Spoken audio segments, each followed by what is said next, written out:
Masih di Sapa Indonesia Malam bersama tenaga ahli kantor staf Presiden Ilham Malik dan media manajer Amnesty International Indonesia Hairil Halim. Mas Hairil, kalau tadi Mas Ilham menyatakan bahwa kalau dari pemerintah pusat itu firm bahwa nggak perlu status bencana nasional, tapi perlakuannya itu melibatkan seluruh unsur secara nasional dan akan dijaminkan soal sustainability-nya di lapangan. Apa yang masih dikhawatirkan sebenarnya dari Amnesty? Sebenarnya yang kami khawatirkan adalah dasar hukumnya. Ketika dasar hukum adalah hanya pernyataan publik tanpa ada keputusan presiden ataupun yang menetapkan status bencana nasional ini, itu yang akan bisa menghambat. Yang pertama tadi adalah sustainability. Tapi apa yang lebih penting dari penetapan status nasional ini adalah konsekuensi hukum ataupun apa ini bisa memberikan legitimasi politik bagi presiden untuk melakukan audit lingkungan setelah proses recovery terjadi. Jadi proses audit lingkungan, jika perlu dilakukan moratorium izin hingga penegakan hukum terhadap pihak-pihak yang diduga bertanggung jawab atas bencana yang terjadi di Sumatera ini.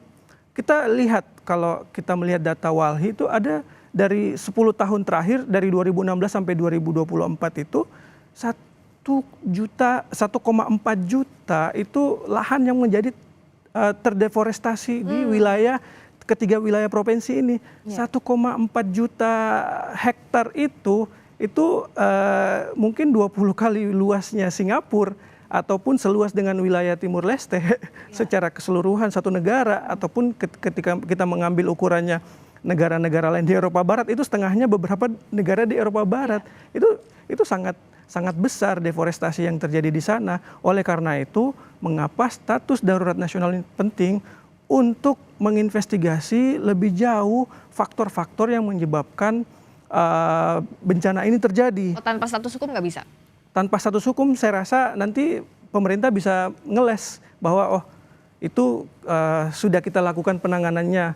Tapi kalau ada status hukum dari status nasional bencana nasional ini, itu akan memberikan legitimasi kepada presiden untuk melakukan langkah-langkah yang lebih jauh yang diperlukan. Ya. Nah, apa yang diperlukan di lapangan? Kita sudah terhubung saat ini dengan Bupati Aceh Utara, Ismail Ajalil, lewat sambungan Zoom. Selamat malam. Assalamualaikum warahmatullahi wabarakatuh, Pak Bupati. Ya, waalaikumsalam warahmatullahi wabarakatuh.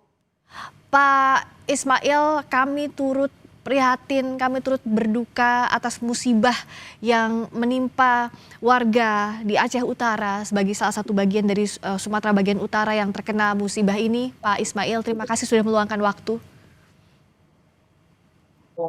Ya, terima kasih juga. Terima kasih karena sudah meliput informasi kami yang ada di Aceh Utara menyangkut dengan bencana yang luar biasa pada hari ini. Terima kasih banyak. Terima kasih kembali Pak Ismail. Saat ini kondisinya seperti apa di sana? Apa yang paling dibutuhkan oleh warga Aceh Utara saat ini? Ya, yang pertama sekali perlu saya ceritakan yang bahwa bencana di Aceh Utara bukan bencana sembarangan. Lebih daripada tsunami kejadiannya. Karena tsunami-nya hanya kena pesisir dan hanya sebentar. Tapi ini sudah 9 hari. Masih belum reda. Jadi rumah satu kampung itu ada rumah tinggal rumah 18 unit, lain semua hanyut. Maka pada hari ini ada sekitar 9 kecamatan lagi yang terisolir, yang belum bisa kita masukkan makanan kepada mereka yang pengungsi. Ya. Karena semua jalan putus, irigasi putus, lumpur semua di atas badan jalan, kemudian tiang-tiang listrik semua roboh. Rumah-rumah di atas jalan ini masih sedikit-sedikit kita perbaiki supaya tembus ke masyarakat kita yang mengungsi di pedalaman. Pak Ismail, saat ini juga bergabung di dialog kita ada Pak Ilham Malik yang merupakan tenaga ahli kantor staf Presiden. Apa yang mau Bapak sampaikan langsung kepada pemerintah pusat? Ya, pertama sekali saya mohon kepada Bapak Prabowo agar membantu kami di Aceh Utara ini yang sedang malam-hari. Karena kami di kabupaten ini tidak sanggup lagi menangani banjir yang bencana yang luar biasa ini. Mohon perhatiannya Bapak Presiden untuk menangani persoalan yang ada di Aceh Utara.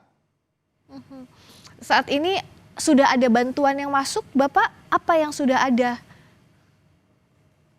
Yang sudah ada hanya yang ada di kabupaten. Yang di pusat belum ada. Kemarin saya minta itu pesawat dari BNPB. Sampai sekarang belum datang. Untuk kita transfer makanan kepada pengungsi-pengungsi yang di tengah-tengah hutan, yang terjebak di tengah-tengah hutan. Tapi sampai hari ini belum ada bantuan dari pemerintah pusat terhadap Kabupaten Aceh Utara. Bapak yang berada di tengah hutan itu, mereka bertahan dengan apa? Informasi yang Bapak dapat, makan apa, minumnya bagaimana? Itulah yang menjadi masalah. Ini kami lagi tempuh ini jalur-jalur hutan ini supaya dapat ini masyarakat kita. Ya, Maka dalam hal tersebut saya sudah memohon beberapa kali, tapi tidak ada yang mensikapi ini persoalan yang ada di Aceh Utara, bencana yang luar biasa ini. saya langsung tanyakan ke Pak Ilham, silakan ada tanggapan. Bupati Aceh Utara meminta bantuan ke pemerintah pusat. Mungkin Bapak bisa jadi penyambung untuk membantu di sana. Baik, terima kasih. Assalamualaikum, Bang Ismail.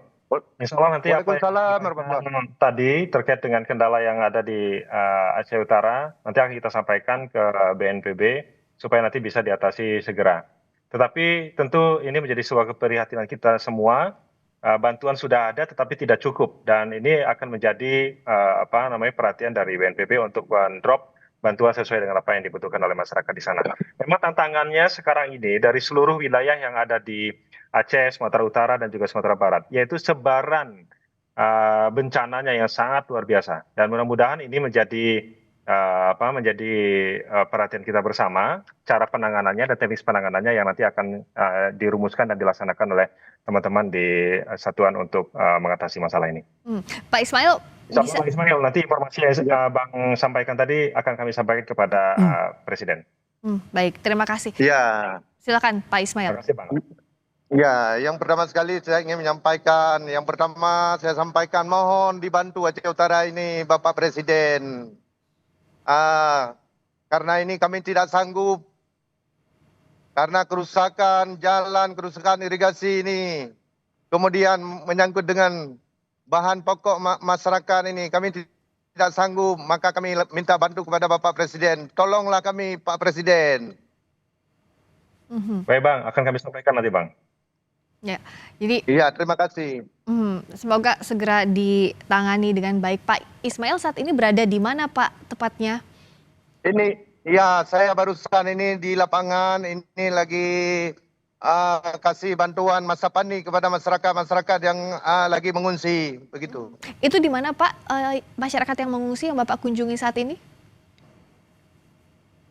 Musibah di Aceh Utara ini dari 27 kecamatan, cuma yang tidak terendam habis cuma 2 kecamatan, yang lain rata semua. Maka saya bilang lebih daripada tsunami yang terjadi di tahun 2006 kemarin. Untuk warga yang di pengungsian tentu butuh banyak bantuan. Saya akan tanyakan lebih banyak lagi. Kita akan jeda dulu sejenak, Pak Ismail, Pak Ilham juga Mas Hairil. Kami akan segera kembali di Sapa Indonesia Malam.